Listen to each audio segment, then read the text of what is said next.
여러분 안녕하십니까? 정희철 목사입니다. 오늘 계속해서 중요한 것 하나 공부하기를 원합니다. 오늘은 내 사랑 외신서, 내 소망 WCF. WCF는 웨스트민스터 Confession of Faith, 영어 이름이죠. 웨스트민스터 신앙고백서 영어 이름 내 기쁨 외신서. 좀 제가 장황하게 약간 장난스럽게 이런 제목을 잡았습니다. 제가 왜 오늘 외신서를 살펴보려고 하냐면요. 외신서를 지나치게 경배하고 신봉하는 분들이 많습니다. 외신서를 완전히 신성한 문서로, 절대적인 문서로, 거룩한 문서로 여겨서 외신서의 내용에서 한치라도 다르게 생각하면 목사 면직당해야 되고 그 사람은 교리적인 이단이고 막 이런 사람들이 있습니다.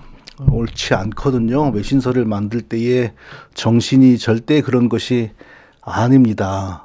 절대 그런 것이 아닙니다. 그리고 외신서는 성령의 감동을 받은 사도들이 쓴 것도 아니고 하나님이 천사를 통하여 기록해 주신 것도 아니고 다 우리 같은 사람들이 오류와 허점과 또 무지가 많았던 우리 같은 사람들이 그 시대에서 그 시대 속에서 교회를 바르게 세우기 위해서 애썼던 귀한 사람들이 쓴 문서입니다. 그러니까 그 가치는 정말 귀하지만 그렇다고 성경처럼 여긴다거나 성령의 감동을 받았던 성령의 감동을 받았다 이 말은 하나님이 그 문서를 정확무하게 기록하기 위하여 뭐 직접 음성을 들려주시거나 그 마음속에 영감을 주셨다거나 또는 뭐 꿈에 뭘 하나님이 보여주셨다거나 환상을 보았다거나 그런 가운데서 하나님으로부터 모든 정보와 지식과 문자와 언어와 뭐 모든 것을 받아서 기록한 것이 성령의 감동을 받았다라는 것입니다. 근데 그런 것이 아니거든요. 그래서 우리가 외신서를 어떻게 귀하게 여기고 그리고 또 어떻게 그리스도 안에서 바르게 대하여야 하는지에 대해서 생각해 볼 수 있기를 바랍니다. 자, 먼저 이 외신서가 쓰여진 그 영국이라고 하는 섬, 이때는 영국 대영 제국이라는 말도 아직 생기기 전이었죠. 그래도 그냥 편의상 영국이라고 하겠습니다. 이때 나라가 세 개였습니다. 저 북쪽에 스코틀랜드, 남쪽에 잉글랜드, 그리고 왼쪽에 아일랜드. 근데 지금은 아일랜드의 북쪽의 일부만 대영 제국에 연합되어 있고 또 넓은 아일랜드는 남의 나라죠. 그때는 이 아일랜드 전부가 하나였고 또 잉글랜드에게 복속되어 있는, 그러니까 잉글랜드에 딸려 있는 나라, 원래는 다른 나라였는데 이미 정복되어 있는 상태였고요. 웨일즈 옆에 있는 웨일즈도 문화적으로 정서적으로 정치적으로 다른 세력인데 잉글랜드에 의하여 정복되어서 웨일즈는 지금도 영국 연방에 가입되어 있고요. 북쪽 스코틀랜드는 재밌어요. 이 관계가. 북쪽 스코틀랜드는 정치적으로 정서적으로 문화적으로 다른 나라인데 그런데 그 헨리 3세인가요? 헨리 8세의 아버지 때 그 공주 한 명이 남쪽에서 북쪽으로 시집을 가요. 가서 자식을 낳았는데 그 자식 중에 하나가 여왕이 되기도 하고, 그러니까 그 시집간 남쪽의 공주로 말미암아 나중에는 북쪽의 왕과 남쪽의 왕이 혈통적으로 공통성을 가지게 됩니다. 바로 그 상황 속에서 그 대영 제국의 기초를 놓은 엘리자베스 1세인가요? 하여튼 엘리자베스, 지금 얼마 전에 돌아가신 분도 엘리자베스를 헷갈리는데 그 유명한 전설적인 여왕이 죽었는데 결혼을 하지 않았기 때문에 자식이 없었어요. 그래서 이제 그때 사람들은 뭐 투표해가지고 왕을 뽑는 것도 아니고 왕의 혈통 중에서 한 사람을 후계자로 세우는데 찾다가 없으니까 북쪽의 왕 제임스 6세를, 그러니까 남쪽의 왕가의 피를 가지고 있는 스코틀랜드의 왕 제임스 6세를 가서 우리나라의 왕도 되어 주십시오라고 요청을 해요. 당연히 좋아하겠죠. 그러니까 제임스 6세가 제임스 1세로 이름을 바꾸고 이 북쪽 스코틀랜드, 잉글랜드, 웨일즈, 아일랜드를 전부 다스리게 돼요. 언제? 1603년에 엘리자베스 여왕이 죽었을 때 엘리자베스 여왕이 죽고 바로 그 후임자가 되어가지고 남쪽으로 내려온 거예요. 그러니까 한 왕이 이 네 나라를 웨일즈, 아일랜드, 스코틀랜드, 잉글랜드를 다스리는 시대가 도래한 거죠. 바로 그 상황 속에서 웨스트민스터 신앙 고백이 나온 겁니다. 조금 더 이제 웨스트민스터 신앙 고백의 직접적인 역사적 배경을 설명하면, 자, 북쪽 스코틀랜드는 장로교회가 강한 나라로 일찍 자리를 잡았습니다. 유럽으로 망명 갔던 존 낙스가 칼빈을 만나서 칼빈의 신학을 배워서 돌아와서 세웠어요. 그러니까 칼빈의 신학을 물려받은 교회가 지구상에 크게 두 개거든요. 유럽에서 개혁교회, 리폼드 처치라고 하는 이름으로 세워진 교회, 그리고 스코틀랜드에서는 장로교회, 프레스비테리안 처치. 그러니까 리폼드 처치와 프레스비테리안 처치는 칼빈의 신학을 추구하는 교회다, 이렇게 생각하면 됩니다. 루터의 신학을 추구하는 교회는 무슨 루터란, 이렇게 당연히 나가겠죠. 그러니까 북쪽의 장로교회에서 성장한 제임스 6세가 남쪽으로 오니까 남쪽 청교도들도 이때는 장로교회를 좋아할 때거든요. 그래서 장로교회에서 성장한 사람이 우리의 왕이 되었으니 이제 우리가 국교회에서 벗어나 장로교회를 할 수 있겠구나라고 기대를 했는데, 기대와는 달리 장로교회 하자고 주장하는 청교도들을 압박하는 겁니다. 왜냐하면 장로교회를 겪어보니까 장로교회에서는 정치와 종교가 분리됩니다.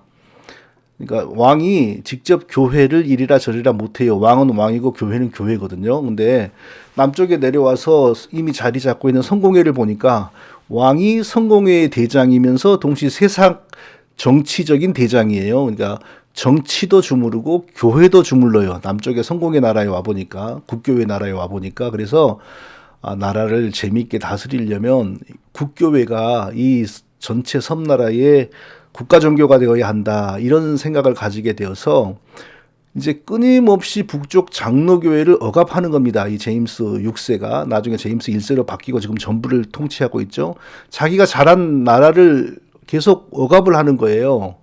그래서 국교회를 받아들여라 강요하고, 이제 그러다가 그분은 죽어요. 그분은 이제 죽고 아들이, 이제 제임스 1세의 아들이 찰스 1세인데, 그냥 제임스 또 한 2세라 그랬으면 우리가 기억하기가 더 좋겠는데, 그 제임스 왕의 아들은 찰스 1세입니다. 찰스 1세가 이제 더 강력하게 스코틀랜드를 압박하는 거예요. 자기가 온 섬 나라를 다 다스리고 싶은데 장로교회 하는 북쪽이 걸림돌이 된다 이거죠. 그래가지고 전쟁이 일어나요. 북쪽에서 반발을 하니까. 네. 그래서 이제 먼저 찰스 1세가 군대를 보냈지만 북쪽의 장로교회 백성들도 군대를 조직하고 싸웠는데, 왕이 보낸 남쪽의 군대가 져요.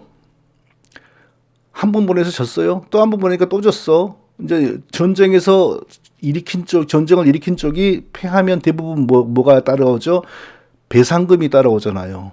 배상금 뭐 이런 문제, 그리고 전쟁을 치르기 위한 비용 문제, 이런 게 이제 대두되잖아요. 그래서 남쪽에서 의회를 열죠. 그 전에는 의회를 딱 걸어 잠궈 놨어요. 왜냐하면 의회를 열었더니 의회가 자꾸 자기한테 그냥 귀찮은 소리 하니까. 근데 그 의회는 당시 어떤 상황이었냐면은 이미 남쪽에서는 그 청교도 운동이 많이 진행돼 가지고, 청교도 운동은 그냥 시민들 중산계층을 상대로 확 퍼졌어요. 청교도들의 그 신학의 직접적인 그 조상은 윌리엄 퍼킨스라고 하는 이 잉글랜드 성공회에 남아 있는 청교도였어요. 근데 그 사람은 그 사람 얘기를 많이 하면 지금 이제 오늘 강의가 또 갈라지니까, 하여튼 그 사람은 각 사람이 자기의 구원을 위하여 적극적으로 고민하고 적극적으로 뛰어나가야 된다, 이런 거, 오직 은혜, 오직 하나님의 선택, 이런 것만 바라보고 감 떨어지기를 밑에서 입 벌리고 기다리면 안 되고, 우리가 행동해야 되고, 우리가 하나님이 우리를 불러주신 거에 대해서 민감하게 반응해야지 구원이 내 것이 되고, 이런 걸 강조를 했어요. 그러다 보니까 사람들이 의식이 깨어나죠. 뭐 주교들이, 감독들이 시키는 대로만 하지 않고 자꾸 신앙의 창조적인 또 자발적인 의식과 행동이 자꾸 개발되는 거예요. 그게 바로 청교도 운동입니다. 권력을 바꾸지는 못하니까 백성들의, 민초들의 의식을 바꿔버리는 게 청교도 운동입니다. 그래서 그 청교도들이 점점 자라서 직접 국교회를 무너뜨리고 왕을 무너뜨리게 됩니다. 나중에. 의회가 이제 그런 사람들 가운데서 의원이 나온 거죠. 국회의원이. 그러니까 이 사람들은 청교도를 좋아하고 국교회를 좋아하지 않아요. 근데 북쪽에도 국교회를 세우기 위하여 왕이 독단적으로 전쟁을 일으켰다가 돈이 필요하니까 또 그동안은 독재하더니 갑자기 의회를 문 열어가지고 세금을 걷자, 도장 협조해라 이러니까 우리가 허수아비야 하면서 이제 충돌이 벌어지는 거예요. 그리고 왕에게 압력을 넣고 왕의 신하들 중에서 아주 강한 국교에 신봉하는 주교 한 사람 감옥에 보내라고 압력을 넣고 왕의 힘이 점점 위축이 되죠. 그런 가운데서 어떤 일이 벌어지냐 하면요. 1642년 8월에 잉글랜드 의회와 국왕이 이제 의회파와 정확히 말하면 의회파와 왕파, 그러니까 종교적으로는 청교도 세력과 국교회 세력이 전쟁이 벌어지죠. 전쟁은 어떻게 먼저 벌어졌냐면 찰스 1세가 먼저 화가 나가지고 이 국회의원들 싹 죽여버려야지. 내 말 안 들어. 안 되겠어. 그러고 먼저 군대를 몰고 의회로 난입해요. 완전히 그 이제 막장이죠. 거기서 성공하면은 다행이지만 실패하면 왕은 죽는 거예요. 그런데 그 실패했어요. 실패하니까 어떻게 돼요? 이제 의원들이 왕을 우습게 알죠. 너 질서를 어겼지? 이 나라의 질서를 어긴 건 너야. 너 죽어도 이제 괜찮아 하고 이제 대드는 거예요. 그래서 전쟁이 벌어졌어요. 그게 바로 잉글랜드 내전입니다. 제가 얼마 전에 어떤 유튜브를 보니까 잉글랜드 영국의 국회를 방문한 어떤 분이 국회에 있는 그림을 보면서 이런 얘기를 하더라고요. 그래서 제가 잠시 가져왔습니다. 한번 보세요. 의회 민주주의의 발달 과정과 관련된 수많은 그림, 조각, 동상들이 서 있거든요. 그 중에서 지금 이 상원의원으로 들어가는 복도에는 우리에게 널리 알려진 청교도 혁명과 관련된 그림들이 사방을 장식하고 있습니다. 잉글랜드 내전 청교도 혁명 같은 말입니다. 이 그림이 당시 잉글랜드 왕이었던 찰스 1세가 자신에게 반대하는 의회 지도자들을 체포하기 위해서 불법적으로 무단으로 의사당 안에 난입한 장면이거든요. 결국 이 사건을 계기로 의회파와 왕당파는 전쟁이란 극단적인 수단으로 부딪히게 되는 거죠. 지금 이 좌우는 그 전쟁의 과정을 잘 설명하고 있습니다. 결국 전쟁은 의회파의 탁월한 리더였던 올리버 크로멜에 의해서 의회파의 승리로 돌아가게 되고, 올리버 크로멜은 더 이상 이 나라에 왕은 필요 없다라는 신념하에 찰스 1세를 반역자로 몰아서 처형을 하게 되죠. 지금 이 그림이 찰스 1세의 장례식 장면입니다. 이런 피비린내 나는 전쟁을 통해서 의회 민주주의는 한 단계 성숙하게 됩니다.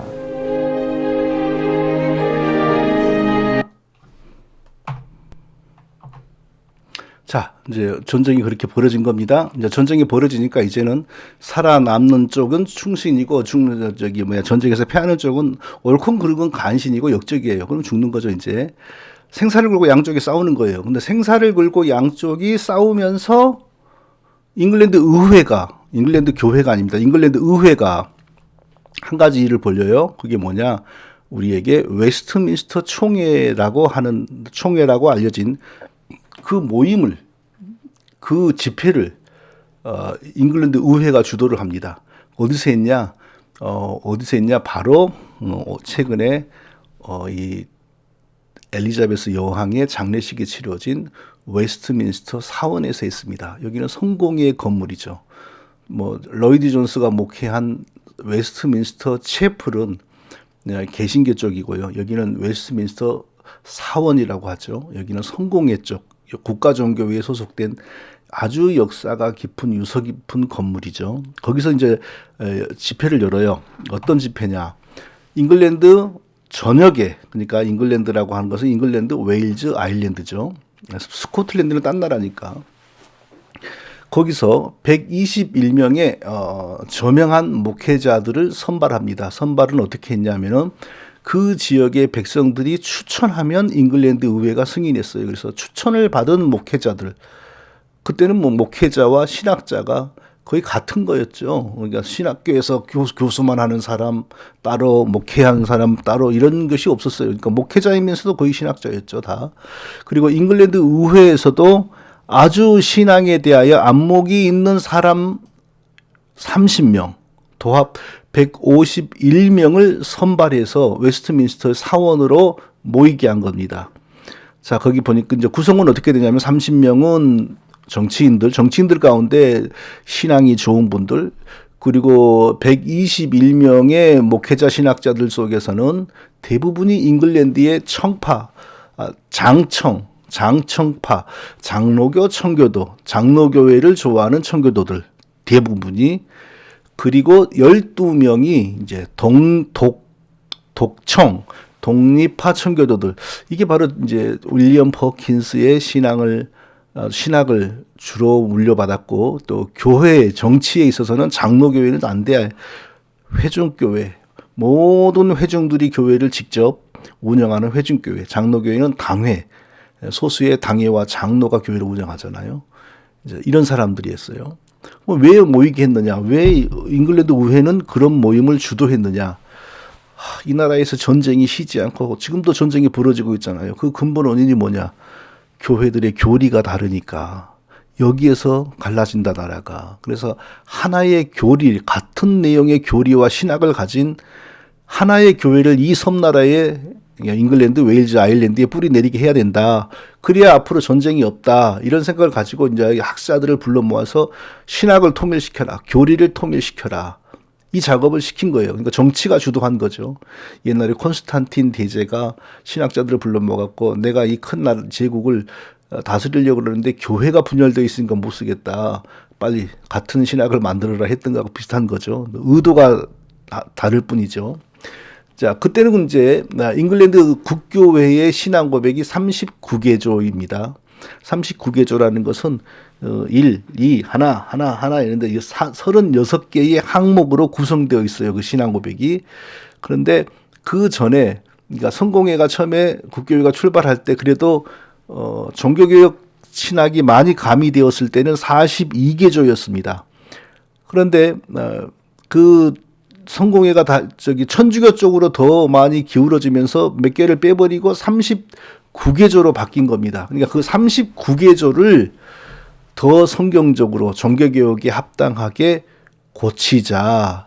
자, 이 작업을 하기 위하여 목회자 신학자 121명, 잉글랜드 저명한 정치인들 30명, 그래서 151명을 불러 모은 겁니다. 그래서 작업을 했어요. 그러니까 작업하기 쉽죠. 빤히 있는 텍스트를 고치니까. 없는 걸 만드는 건 어려워도 있는 텍스트를 고치는 건 쉬우니까. 그래서 순식간에 15개, 그러니까 39개조에서 15개조까지 개정이 이루어졌는데 갑자기 의회가 중단을 시켰어요. 우리가 계속 진행하라고 할 때까지 잠시 그렇게 시켰어요.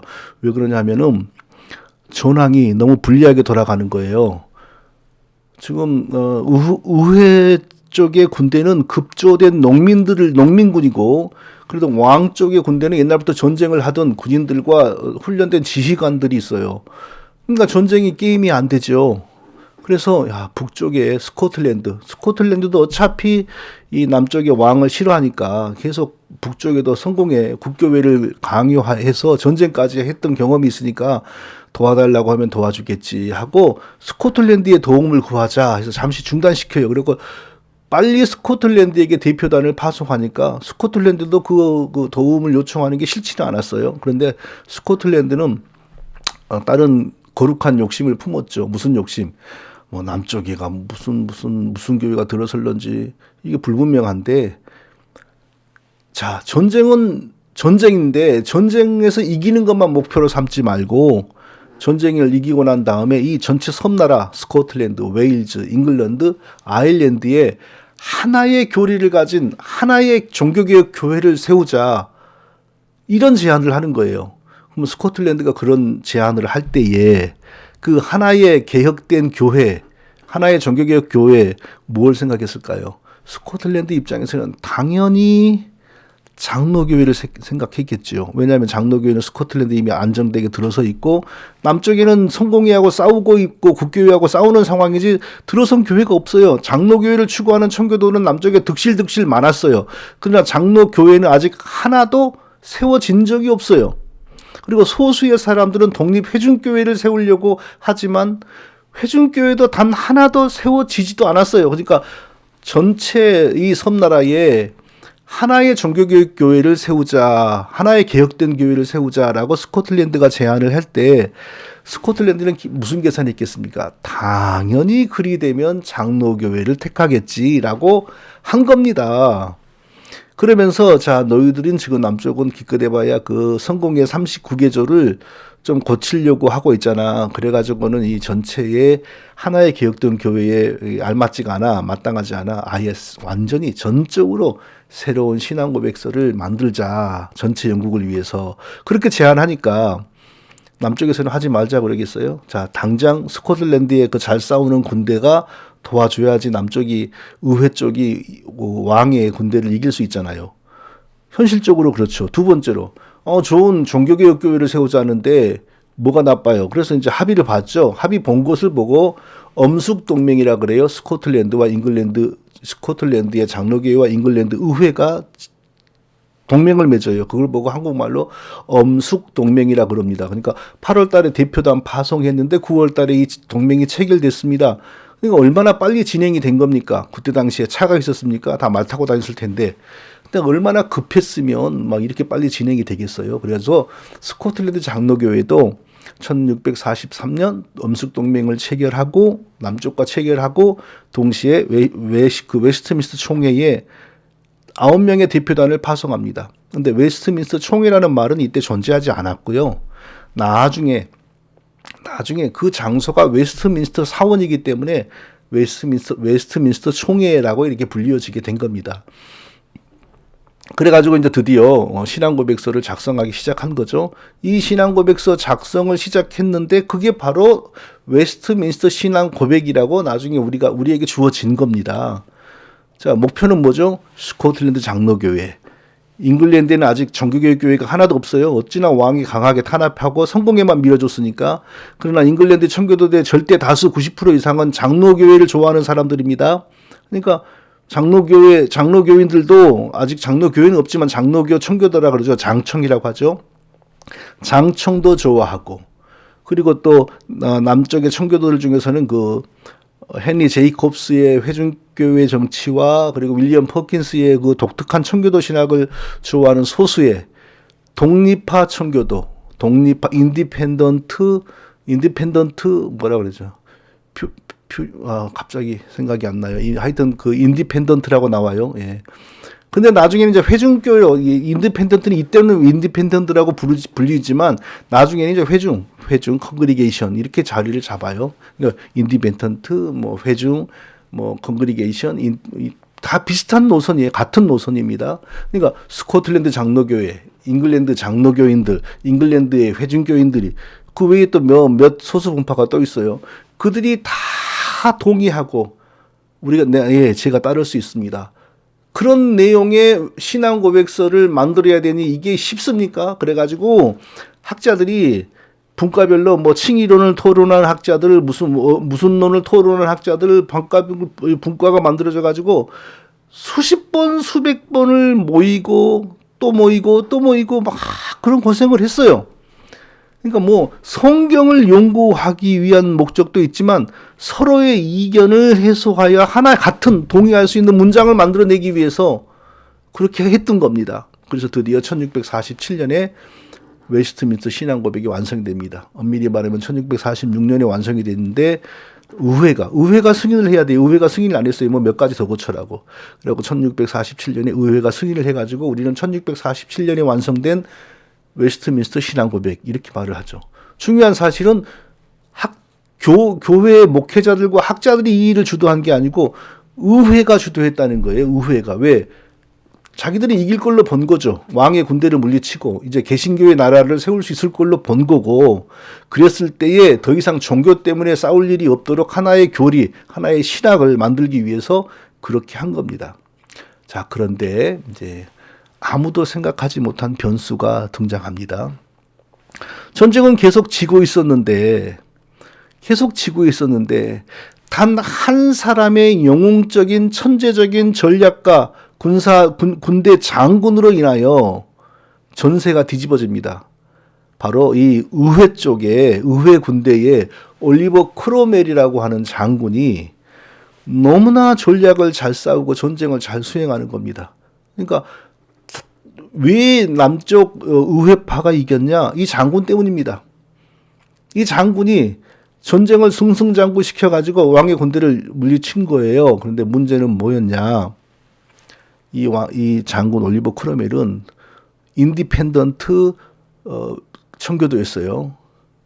그러니까 독립파 청교도, 다르게 말하면 회중파 청교도. 그리고 이 장군이 이끄는 군대의 병사들 대부분이 장로교인들이 아니라, 그러니까 장로교인은 없지만 장로교의 교회 신학의 영향을 받은 장로교인이 아니라 회중교, 회중파, 인디펜던트 신학의 영향을 받고 그것을 추구하는 교인들이었어요. 자, 여기서 이제 문제가 심각해지는 거죠. 전쟁과 신앙고백서와 웨스트민스터 총회와 이 모든 것을 주도하는 그룹은 의회였고, 의회의 절대 다수 거의 99%, 뭐 모르겠어요 정확하게 100%라고 해도 과언이 아닙니다. 그들은 전부 잉글랜드 장로교 청교도들입니다. 장로교회를 추구하는 청교도들이 의회를 꽉 잡고 있고, 그런데 군대를 지휘하는 최고 지휘관은 회중교, 독립파, 인디펜던트였고, 그를 따르는 병사들도 다 회중교, 독립파, 인디펜던트 청교도들입니다. 주도권 싸움이 당연히 벌어지죠. 처음에 누가 먼저 한쪽을 제거하려고 나섰냐 하면 의회 쪽에서 먼저 시도를 했어요. 야, 가만히 보니까 저 칼자루, 이제 전쟁은 끝났는데 저 칼자루 쥐고 있는 저들이 우리하고 사상이 다르다. 저들이 이제 또 다시 우리를 물리치겠네 하는 위기감이 생겨가지고 크로멜과 군대를 굳이 보낼 필요 없는 그 아일랜드 섬으로 무슨 핑계를 대가지고 보내버리려고 그런 거예요. 그런데 이미 크로멜과 병사들은 이 장로파 청교도들로 가득 찬 의회가 우리를 내치려고 한다는 것을 눈치를 채고 있었습니다. 그래서 누가 어떻게 손을 쏘느냐로 이제 역사가 달라지는 거예요. 근데 어차피 의회에는 군대가 없잖아요. 모든 군대는 크로멜 손에 있지 않습니까? 그래서 크로멜이 그 아일랜드로 가는 책 하다가 가는 체 했는지 실제로 갔는지 모르겠어요. 그런데 갑자기 방향을 바꿔가지고 5.16 혁명, 우리나라로 말하면 저 옛날에 로마로 말하면 루비콘 강을 건넌 거예요. 카이사르가 군대를 데리고 루비콘 강을 건너서 로마를 접수해 버린 거예요. 의회를 접수를 해가지고 의회에서 자기를 괴롭히려고 하는 그 의원들 다 장로교 청교도들이죠. 싹 쫓아내 버립니다. 그것이 2번 반복됩니다. 한 번이 아니라 2번. 의회를 완전히 자기 수준에 넣어버립니다. 나중에. 그리고 또 몇 년이 지나서 북쪽은 어차피 장로교 아닙니까? 왜 또 크로멜 군대가 북쪽을 2번, 3번 정복해버리냐면요. 표면적인 문제는 왕. 자, 찰스 1세는 단두대에서 갔습니다. 사형당해서. 근데 문제는 찰스 2세입니다. 그의 아들. 북쪽의 장로교회는 왕은 있어도 돼. 장로교회를 회방하지 않으면 왕은 있는 것도 좋아. 이런 자세. 남쪽의 그 회중파 크로멜과 이 독립파 청교도들은 왕은 필요악이야. 아니야. 정말 악이야. 없어야 돼.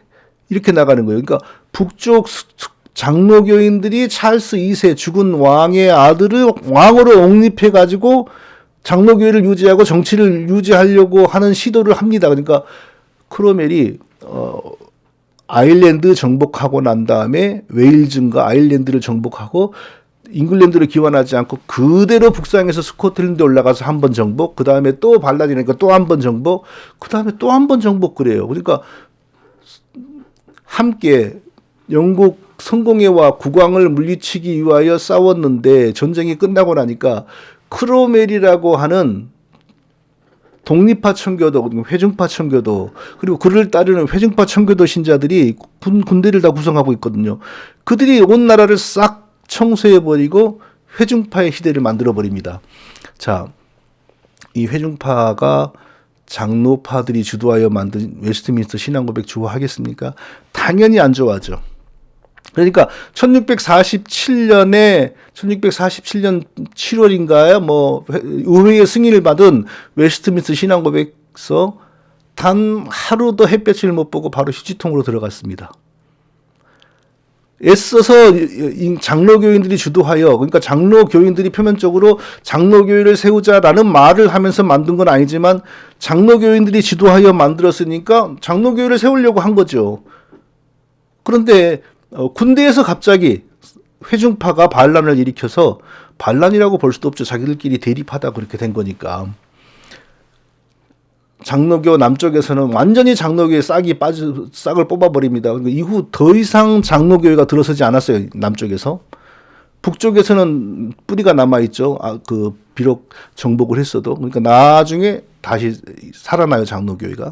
그러니까 스코틀랜드 장로교회를 통하여 미국으로, 그리고 우리나라의 장로교회가 온 거죠. 그리고 회중파 청교도들은 웨스트민스터 신앙고백서 휴지통에 집어넣어버리고, 그리고 1658년에 자기들만의 신앙고백서 사보이 신앙고백을 따로 만들었어요. 자, 여기서 큰 차이가 벌어지죠. 회중파들에게 그리스도의 능동순종은 절대 양보할 수 없는 겁니다. 그러니까 외신서에서 그걸 분명하게 자기들이 주장을 했으나 그것을 관철을 못 시켰습니다. 그러나 사보이 선언에서는 정확하게 그리스도의 능동순종, 수동순종을 이제 명기를 했습니다. 그리고 역사는 어떻게 진행이 되냐? 자, 이제 임금 단두대 그 아들 왕이 되려다가 크로멜 군대에게 패해가지고 프랑스로 망명 도망. 왕은 없는 거죠. 그러니까 크로멜이 공화정을 선포해요. 그래서 49년부터 59년까지, 1649년부터 59년까지 공화정 시대, 왕이 없어요. 그러니까 의원들이 이끌어가는 겁니다. 의회가. 그런데 크로멜이 이제 죽잖아요. 58년인가 59년인가 죽어요. 근데 크로멜의 아들이 그 뒤를 이었는데, 우리나라로 말하면 영계소문이 죽고 영계소문의 아들이 그 자리를 이어받았는데, 아들이 무능해가지고 그 아버지의 그 모든 것을 이어가지를 못해요. 그래서 부하들에서 반란이 일어나고 하다가 결과적으로 프랑스에 망명가 있던 그 찰스 2세가 들어옵니다. 근데 찰스 2세가 들어오는 과정에서 북쪽 스코틀랜드 장로교인들이 협력을 했습니다. 왜 어리석게 협력을 했냐면, 옛날에 저 사람이 우리 장로교회를 인정하려고 했던 적이 있으니까 우리 장로교회를 잘해줄 거야, 살려줄 거야 하고 했어. 그러니까 찰스 2세는 또 자기가 들어오고 싶으니까 당연히 그렇게 약속했겠죠. 그런데 들어와서 딱 왕이 되고 보니까 장로교회는 껄끄러워요. 그러니까 그 약속을 버리고 잉글랜드 전체에 국교회만 종교고 나머지는 종교가 아니다. 이게 바로 통일령입니다. 1662년 통일령. 종교는 하나로 통일한다. 국교회 하나만 잉글랜드의 종교다. 영국의 종교다. 여기서 장로교 청교도 회중교 청교도 전부 추방돼요. 약 2,000명이 목회직에서 박탈되고 거지가 됩니다. 그리고 이때부터 지금까지 영국은 국교회 하나만 국교회가 영국의 국가 종교로 유지되고 있습니다. 그러니까 죽 써서 개 주었다 그러나요? 장로교하고 회중교가 싸우다가 둘 다 망하고 국교회가 들어선 거예요. 그런데 또 국교회 그 사람이 정치를 잘못해가지고 그 사람들이 나중에 명예혁명이 일어나지 않습니까? 1688년 명예혁명을 통하여 종교의 자유가 보장되자 그때 스코틀랜드 장로교회도 공개적으로 활동을 하고, 그리고 휴지통 속에 들어가 있는 웨스트민스터 신앙고백을 꺼내어서 이것이 우리의 신앙고백이다라고 이제 활동을 하기 시작하는 겁니다. 자, 그 외신서가 그럼 한국교회는 어떻게 전파되었고 한국에서 이 중요한 문서가 되었냐? 자, 영국에서 대서양을 건너 신대륙으로 가지 않습니까? 일반 회중교, 그러니까 일찍 박해를 받았던 회중파 청교도들은 1620년대부터 대서양을 건너가 자리를 잡았습니다. 근데 스코틀랜드 장로교 신자들은 약 60년 뒤에 1680년대부터 대서양을 건너가기를 시작합니다. 대서양에 와보니까 이미 회중교회 청교도가 꽉 들어서 있고 주도권을 다 잡고 있죠. 뒤에 온 장로교회 목회자들이나 신자들은 소수고 독자적으로 뭘 할 수가 없습니다. 그러니까 어찌어찌 교회가 생겨도, 장로교회가 생겨도 목회자가 없으니까 당시 하버드, 예일 출신들을 청빙했는데, 하버드, 예일이 그때 당시에 신학교였죠. 그런데 그 신학교는 회중파 청교도들, 즉 회중교회 신자들을 만들어내기 위하여 세워진 학교들입니다. 그러니까 장로교회가 회중파 청교도들을, 신학을 공부한 목회자들을 청빙을 하는 거예요. 그러니까 장로교회가 회중교와 신앙이 섞이는 거죠. 신대륙에서는. 그리고 자 조금 시간이 지나서 1740년대에 40년에서 42년 조나단 에드워드의 1차 대각성이 벌어지지 않습니까? 그때 에드워드를 열렬하게 따랐던 목회자들이 장로교회 목사들입니다. 그때 장로교회 신학교가 통나무 신학교, 말 그대로 통나무 신학교라는 명칭의 조그마한 신학교가 있었는데 거기 출신들이 열렬히 따라요. 그래서 우리에게 알려진 것처럼 1차 대각성이 그렇게 멋지지 않았고요. 정말 이단 논쟁이 심각했어요. 에드워드를 통하여 나타나는 저런 일이 이게 정상이냐? 상당히 이단기가 있다. 우리말로 하자면, 지금으로 말하면 상당히 이단성이 있어 보인다. 이런 논쟁이 뜨겁게 벌어져요. 그런데 당시에 이제 하버드 예일을 중심으로 한 뭐랄까 좀 옛날 보수적인 그때 입장에서는 보수적인 목회자들이 전부 하버드와 예일을 중심으로 전부 에드워드에게 등을 돌립니다. 왜냐하면 갈수록 이상해지니까 그 부흥이라고 하는 게. 그리고 그래서 이제 딱 갈라져 버리죠. 그러니까 새로운 그 예일을 졸업했지만 에드워드를 따르는 목회자들에게 목사 안수를 줄 수가 없어요. 그게 현실적인 문제죠. 그래가지고 만들어진 학교가 바로 1746년에 뉴저지 대학이 한 3, 4년 후에 프린스턴 대학으로 이름이 바뀌는 겁니다. 그게 지금의 프린스턴 대학이죠. 그걸 누가 세웠냐? 에드워드 신학을 지지하는 장로교회 목사들과 그 회중파 청교도 후예들이 함께 지은 겁니다. 그 학교를. 그리고 그 학교의 첫 번째 학장이 누구였냐? 에드워드의 사위였고요. 두 번째 학장이 누구였냐? 바로 조나단 에드워드였습니다. 그러니까 프린스턴이 우리는 장로교 신학이라고 당연히 알고 있었는데 사실 프린스턴의 초기의 학장들은 벌써 회중파 청교도들이었던 겁니다. 에드워드는 거기에 학장으로 갔지만 한 달인가? 두 달인가? 석 달인가? 아무 일도 못하고 갑자기 병이 와서 그냥 죽어버렸어요. 네, 그렇게 된 거고요.